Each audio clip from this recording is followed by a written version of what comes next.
जब व्यक्ति के भाग्य का उदय होता है और बहुत सारे जन्मों के पुण्य कर्मों का उदय होता है, एक जन्म नहीं, बहु जन्म, बहुत सारे जन्म के पुण्य कर्मों का जब उदय होता है, तब ईश्वर की असीम अनुकंपा से, माता पिता की कृपा से, पूर्वजों के आशीर्वाद से और भगवान की अहेतु की कृपा से श्रीमद् भागवत की पावन कथा सुनने का अवसर हमें मिलता है। 84 लाख योनियों को पार करने के बाद हमें ये मनुष्य तन प्राप्त होता है, और जब हमें ये मनुष्य तन मिलता है उस समय हमारे भीतर अज्ञान होता है, और उसी अज्ञान के दो बेटे भी होते हैं। अज्ञान हेतु कृतमोह मदांधकारो, अज्ञान और अज्ञान के दो पुत्र मद और मोह। मद मतलब घमंड और मोह मतलब आसक्ति। लेकिन जब मनुष्य शरीर मिलने के बाद इस जीव पर प्रभु की कृपा होती है और जब श्रीमद् भागवत की कथा सुनने का अवसर आता है तो ना संविधाय ही तदोदयते विवेका, इन सभी का सर्वनाश होता है, अज्ञान का, मोह का और मद का, और हमें एक निर्मल ज्ञान की प्राप्ति होती है। और फिर हम इस पावन कथा का श्रवण पान करते हैं। साधारण रूप से ये कथा सुनने नहीं मिलती, क्योंकि ये कथा तो देवताओं को भी दुर्लभ है। श्रीमद् भागवतीम वार्ता सुराणाम अपि दुर्लभा, ये कथा देवताओं को भी दुर्लभ है। इस कथा को सुनने के लिए देवता भी तरसते हैं कि कब ये पावन कथा हमें सुनने मिले, कब इस रसामृत का हम पान कर पाएं, कब सुने ये पावन कथा।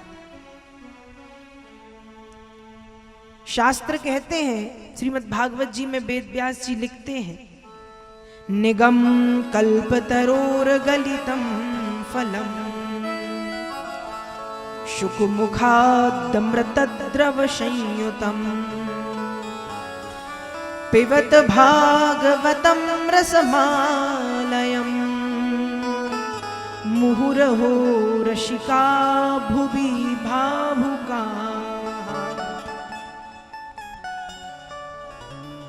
वेद और शास्त्र रूपी वृक्ष में श्रीमद् भागवत रूपी फल लगा हुआ है,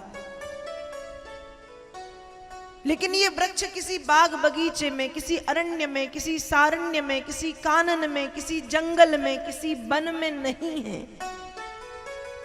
ये वेद और शास्त्र रूपी जो वृक्ष है, इस वृक्ष में श्रीमद् भागवत रूपी फल लगा है जो बड़ा मीठा है।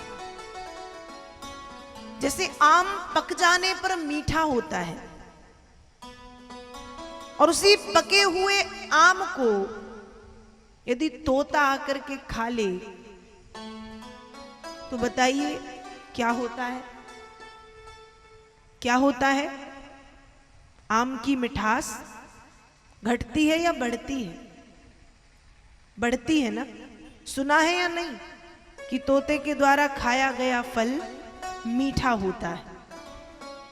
जैसे आम पक जाने पर मीठा होता है, लेकिन उसी आम को तोता आकर के यदि खा ले तो उस आम की मिठास, उस फल की मिठास बढ़ जाती है। वैसे ही ये जो श्रीमद् भागवत की कथा है, ये मीठी तो बहुत है, लेकिन जब से शुकदेव जी रूपी तोते ने इस फल को जूठा किया है तो इस फल की मिठास भी अनंत गुना बढ़ गई। जैसे आम पक जाने पर मीठा, लेकिन तोता आकर के जूठा कर दे तो उसकी मिठास बढ़ जाती है, वैसे ही भागवत की कथा मीठी तो बड़ी है, लेकिन जब से सुखदेव जी रूपी तोते ने इस फल को जूठा किया है, खाया है, तो इस फल की मिठास कई कई गुना बढ़ गई है। जो संतजन है वे इस कथा को एक बार सुनते हैं, लेकिन एक बार सुनने के बाद भी उनका मन नहीं भरता और बार बार पिबत भागवतम रसमालयम, बार बार वे इस कथा को सुनना चाहते हैं, बार बार, अनेक बार, कई कई बार। जैसे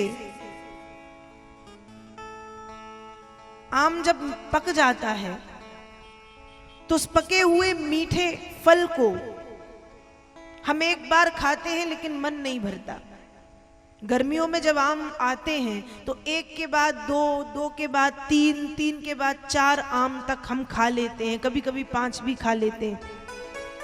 फिर आम का जूस भी पीते हैं, फिर आम की आइसक्रीम भी बना करके खाते हैं, फिर भी मन नहीं भरता आम से।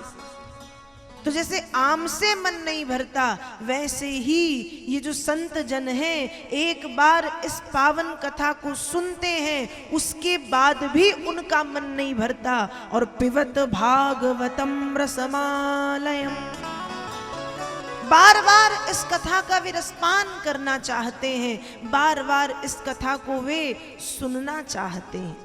ऐसी मीठी कथा है ये, अद्भुत। पिबत भागवतम रसमालयम मुहुरहो रसिका भुवि भावुका।